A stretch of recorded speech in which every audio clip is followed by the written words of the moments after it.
Greetings in our 100 Best Chess Games ranking. Today, we present the game that secured the 99th place in our ranking, a match we named Chess Brilliance. This game was masterfully played by contender Mikhail Tal against the reigning world champion, Mikhail Botvinnik. It was the sixth game of the World Chess Championship, held from March 15 to May 7, 1960. In Moscow. This game played a significant role in determining the match's outcome. Tal's creative imagination triumphed over seemingly immutable chess truths. Botvinnik was so shaken by this defeat that he lost the following seventh game, making a crucial blunder. Tal won the match, 12.5 to 8.5, and became the new world champion. Botvinnik chose the opening move c4, offering a game with a transposition into the old Indian defense. Tal responded with nf6. White played nf3 to control the center. Black responded with the move pawn g6, choosing the old Indian defense.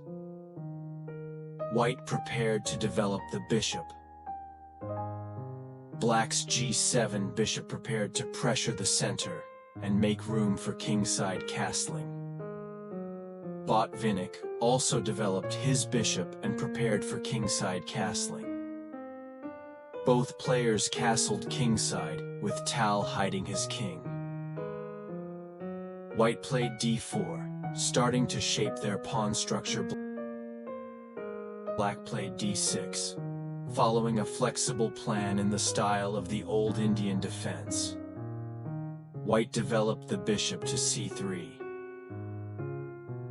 Black also developed the bishop, placing the knight on d7. Botvinnik castled kingside. Tal initiated the struggle for the center with e5. White played e4. Attempting to maintain control of the center. Black played c6, accepting the closed center to allow the knight to maneuver to c5. In many games, Botvinnik argued that move h3, defending the bishop on e3, leads to a loss of tempo. He preferred an immediate bishop e3. However, in the 14th game of the Botvinnik-Smyslov match in 1954, Black found a convincing response to this move sequence. The moves were as follows.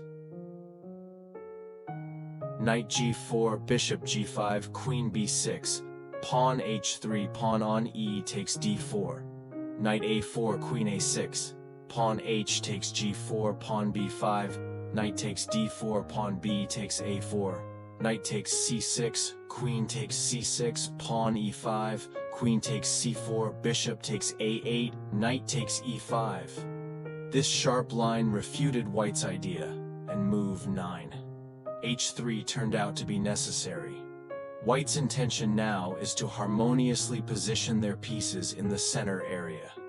If they managed to force Black to exchange on d4, they would create pressure on the weak d6 pawn. Black immediately starts pressuring the d4 square. Botvinnik avoids sharp tactical continuations and opts for an immediate central pawn lock, counting on gaining tempo by attacking the partisan queen. Another way to relieve tension in the center is taking the pawn on e4, but this doesn't give White much. Black's pieces would find comfortable squares on d4, and their queen could return to the usual e7 square, via the route b6, b4. Black captures the d5 pawn. White responds and captures the pawn on d5. The first advantage of Tal's chosen plan becomes apparent. His knight occupies an active position and already attacks the pawn. White is not willing to tolerate the intrusive knight on c5 for long, and intends to exchange it. The role of the piece winning the tempo is assigned to the bishop on c1. However, One drawback of the move, knight e1, is that white loses some time, allowing the opponent to smoothly complete the development of their pieces. Black brings out the bishop to d7, providing space for the rooks. Knight d3, Botvinnik squeezes the active black knight in the center. Black agrees to the exchange and captures the knight on d3. White completes the exchange and brings out the queen. Rook c8. Black takes time to decide on their plan in the middle game. Tal chooses to play on the queen's side for now and plans, after lulling the opponent's vigilance, to implement the f7 f5 pawn break at a convenient moment. Black goes for c8 with the rook, especially with the idea of leaving the a7 pawn protected and showing white that they are not concerned about the king's side. Rook b1, a demonstrative maneuver. White trusts the opponent's words and concentrates the game on the queen's side. The rook's position on b1 will provide black with a very substantial tempo later. Knight h5. Now it's time to worry the opponent on another front.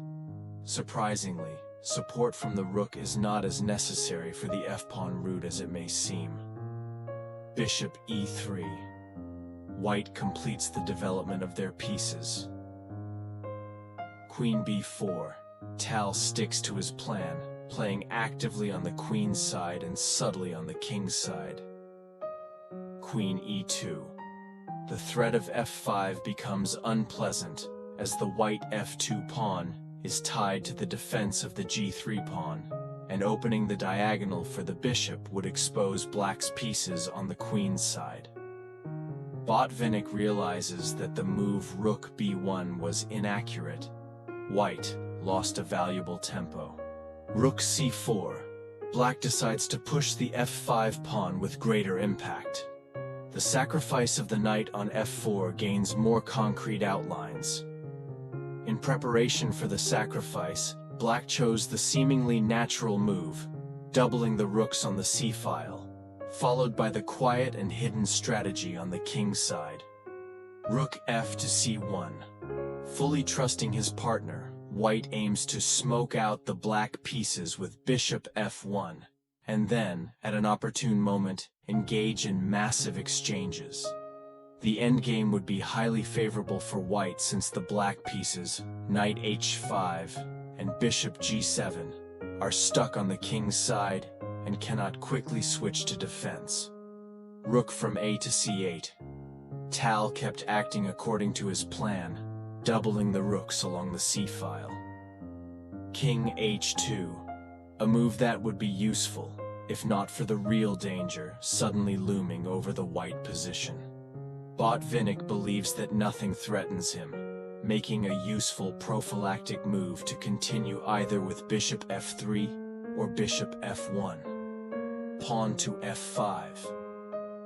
After a waiting move by the rook, Black considered everything ready for the combination and made an introductory anti-positional move. White initiated the exchange and captured the pawn on f5. Bishop to f5. The bishop occupied a central position. White has to move the rook to a1. Tal sacrifices the knight by placing it on f4. The move is excellent because all other continuations are inferior. In any case, after the knight's sacrifice, Black's pieces, especially the recently unemployed bishop g7, become highly active across the board, and White must switch to a concrete calculation of numerous sharp variations. Accepting the sacrifice is forced, and the pawn captures on f4. Black captures the pawn on f4. Bishop to d2, pawn to a3 would have won the game. The queen captures on b2, and although Black seizes the pawn, a stronger move would have been bishop to e5. White sacrifices the rook on b1, aiming to intercept the initiative. Pawn to f3. a move that carried all the hopes for black. The rook captures the queen on b2. Botvinnik considered capturing on f3 advantageous for black and opted for an immediate queen exchange. Psychologically, it is understandable to get rid of the opponent's queen when having an extra piece and being under attack. However, in their calculations, white underestimated the strength of black's 26th move. The pawn captures the queen on e2, completing the exchange. Rook to b3, white defends the knight on c3. Rook to d4. The seemingly unwieldy black rook suddenly gains colossal power in the center of the board. Since the c-file is blocked by white, the rook shifts to the d-file, and in conjunction with the passed pawn on e2, secures victory for black bishop to e1, the best move in this situation. If black plays bishop to e3, white responds with rook captures c3, and after white's rook captures on b1, rook to d1 creates a highly threatening situation for white. Bishop to e5, a check to the king. Tal brings his bishop into play and takes an active position in the center. King to g1, bishop to f4. Unfortunately, black misses the opportunity to finish the game quickly and beautifully with rook captures c3. White responds with rook to b, captures c3. Black occupies the first rank. Rook to d1, and black responds with bishop to b2, winning the game. Knight captures on e2, neutralizing the passed pawn and attacking the rook.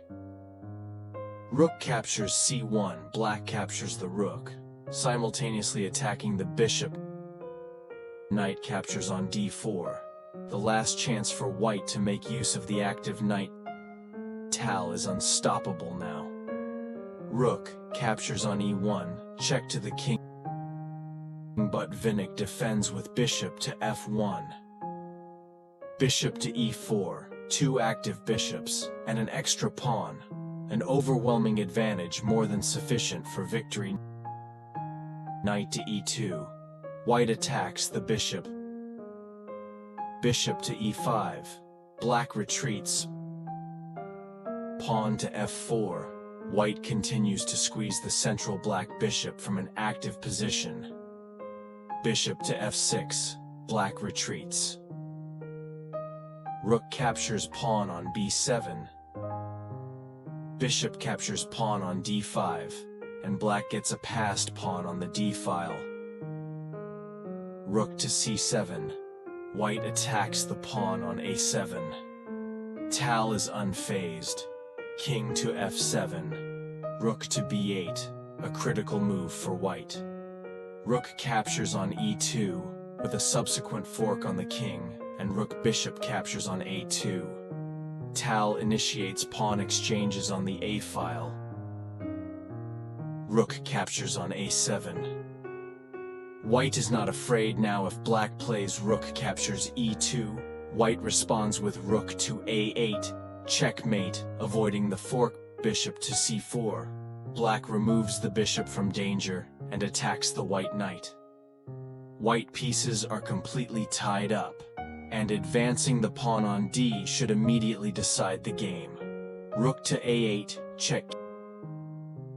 King to f7. Rook to a7, check.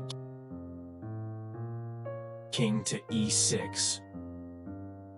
Rook to a3, a simple move that black overlooked. The white rook manages to shift to the e-file.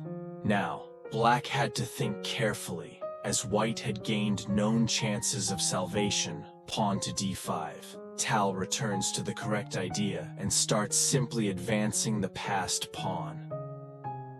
King to f2. Botvinnik activates his king. Bishop to h4, a check.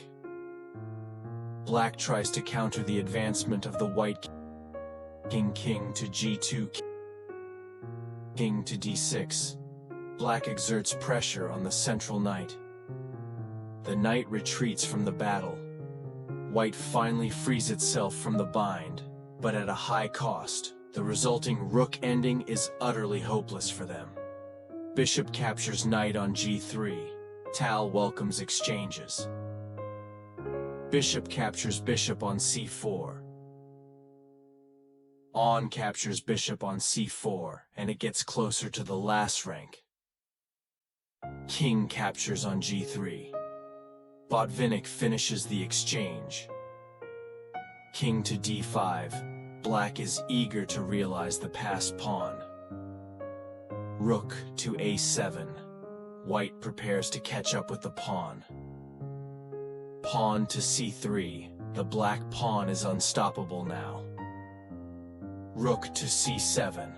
White attacks the pawn. Tal remains steadfast. King to d4, protecting the pawn. Rook to d7, a check. After this move, Botvinnik resigns as there is no defense against the advancement of the passed pawn. This game, named Chess Brilliance, became a vivid testament to Mikhail Tal's creativity and skill. In his play, Tal demonstrated not only outstanding strategic readiness, but also a willingness to make creative material sacrifices in search of non-standard and active solutions.